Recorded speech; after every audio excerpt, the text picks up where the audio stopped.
민우야? 민우야 어디 있어? 불과 몇 분 전까지만 해도 민우는 바로 옆에 있었습니다.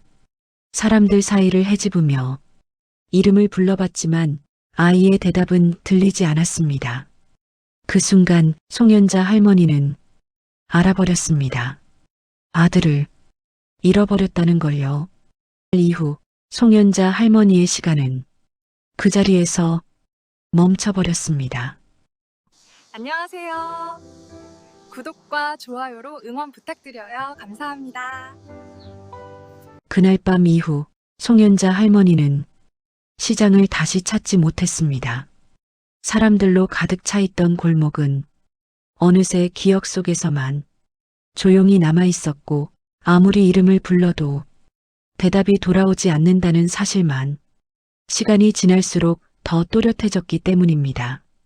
민우를 잃어버린 뒤 세상은 아무 일도 없다는 듯 계속 흘러갔지만 송연자 할머니의 마음은 그날 그 자리에서 멈춰 서 있었습니다. 그래서 할머니는 아침이 되면 버스를 탔습니다. 어디로 가야 할지도 모른 채 그저 창밖을 바라보며 지나가는 얼굴들 사이에 혹시라도 놓친 얼굴이 있을까 그 마음 하나로 하루를 시작했지요. 아들을 잃어버린 뒤에도 아침은 어김없이 찾아왔습니다. 눈을 뜨면 어제와 다르지 않은 천장이 보였고 귀에는 멀리서 지나가는 차 소리가 아무 일도 없었다는 듯 들려왔지요. 송연자 할머니는 한동안 이불 속에서 움직이지 못한 채 그 소리만 가만히 듣고 있었습니다. 일어나야 한다는 생각은 들었지만 몸이 먼저 말을 듣지 않았습니다. 어제도 그제도 아무리 애써봐도 아침은 늘 같은 무게로 내려앉았기 때문입니다. 잠시 후 할머니는 천천히 몸을 일으켰습니다. 그리고 습관처럼 부엌으로 향했습니다. 가스불을 켜고 물을 올려놓는 손길은 예전과 다르지 않았지만 그 모든 움직임이 어딘가 한 박자씩 늦어져 있었습니다. 컵에 물을 따르다가 손에서 힘이 풀려 물이 조금 넘쳤습니다. 할머니는 그걸 닦으려다 문득 멈춰섰습니다. 아, 또 이러네. 누군가에게 들릴 리 없는 말이었지만 입 밖으로 내뱉고 나니 그제야 숨이 조금 쉬어졌습니다. 그날 이후 송연자 할머니의 하루는 이런 식이었습니다. 큰일은 없었지만 작은 순간마다 마음이 덜컥 내려앉는 일들, 버스를 타고 출근하는 사람들 사이에 끼어 앉아 있다가도 어디선가 아이 웃음소리가 들리면 가슴이 먼저 조여왔습니다. 아니야, 아닐 거야. 속으로 수없이 되뇌어 보지만 귀는 이미 그 소리를 붙잡고 있었고 눈은 본능처럼 주변을 훑고 있었습니다. 버스 창가에 비친 아이의 그림자 같은 것이 스쳐 지나가기라도 하면 심장은 이유 없이 세게 뛰기 시작했습니다. 할머니는 그럴 때마다 고개를 숙이고 손을 꼭 움켜쥐었습니다. 괜히 눈을 들었다가 또 무너질까봐 차라리 아무것도 보지 않으려 애써 자신을 숨겼지요. 그러다 어느 날은 아이의 목소리를 들었다고 착각해 자리에서 벌떡 일어나 버스 문 쪽으로 걸어간 적도 있었습니다. 사람들이 놀란 눈으로 할머니를 바라봤지만 그 시선조차 그날의 할머니에게는 잘 느껴지지 않았습니다. 문이 열리자마자 버스에서 내린 할머니는 정류장에 서서 한동안 그 자리에 서 있었습니다. 숨이 가쁘게 차올랐고 다리는 풀린 듯 떨렸습니다. 아니야. 여긴 아니야. 그제야 현실이 조금씩 따라붙었습니다. 그날 이후로 할머니는 버스를 탈 때마다 늘 같은 자리에 앉았습니다. 혹시라도 갑자기 내리고 싶어질 때를 대비해 문과 가까운 자리였습니다. 사람들은 몰랐습니다. 그 자리가 편해서가 아니라 도망치기 쉬워서 선택한 자리라는 걸 말이지요. 집으로 돌아오면 할머니는 아무 말 없이 TV를 켜두었습니다. 보고 싶어서라기보다는 집안이 너무 조용해지는 게 견디기 어려웠기 때문입니다. 화면 속에서는 아이들이 웃고 떠들었고 부모들이 그 모습을 바라보며 미소를 짓고 있었습니다. 할머니는 그 장면을 오래 보지 못했습니다. 리모컨을 내려놓고 고개를 돌린 채 그저 소리만 흘려보냈습니다. 밤이 되면 잠자리에 누웠지만 쉽게 잠들지 못했습니다. 눈을 감으면 그날의 골목이 너무도 또렷하게 떠올랐기 때문입니다. 사람들 사이 잡고 있던 손의 온기, 그리고 순식간에 사라진 그 느낌. 그때 내가 조금만, 정말 조금만 더 그 생각이 머릿속에서 떠나지 않았습니다. 누가 탓한 것도 아니고 아무도 책임을 묻지 않았지만 송연자 할머니는 스스로를 놓아주지 못했습니다. 그렇게 하루하루가 쌓이면서 상처는 조용히 그러나 분명하게 할머니의 일상 속으로 스며들고 있었습니다. 겉으로 보기엔 아무 일도 없는 사람처럼 보였지만 속에서는 이미 균열이 시작되고 있었던 것입니다. 처음에는 아무도 송연자 할머니의 변화를 눈치채지 못했습니다. 여전히 인사를 했고 필요한 말에는 고개를 끄덕였으며 겉보기에는 이전과 다르지 않은 사람처럼 보였기 때문입니다. 하지만 가까운 사람들은 조금씩 느끼기 시작했습니다. 말수가 줄어들었고 대답은 늘 짧아졌으며 눈을 마주치는 일도 점점 줄어들었지요. 어느 날 오랜만에 만난 지인이 조심스럽게 말을 꺼냈습니다. 연자 씨, 이제는 좀 마음을 내려놓을 때도 되지 않았을까? 그 말은 아기에서 나온 게 아니었습니다. 위로하려는 말이었고 도와주고 싶은 마음이었지요. 하지만 그 순간 송연자 할머니의 손끝이 눈에 띄게 굳어졌습니다. 내려놓으라니요.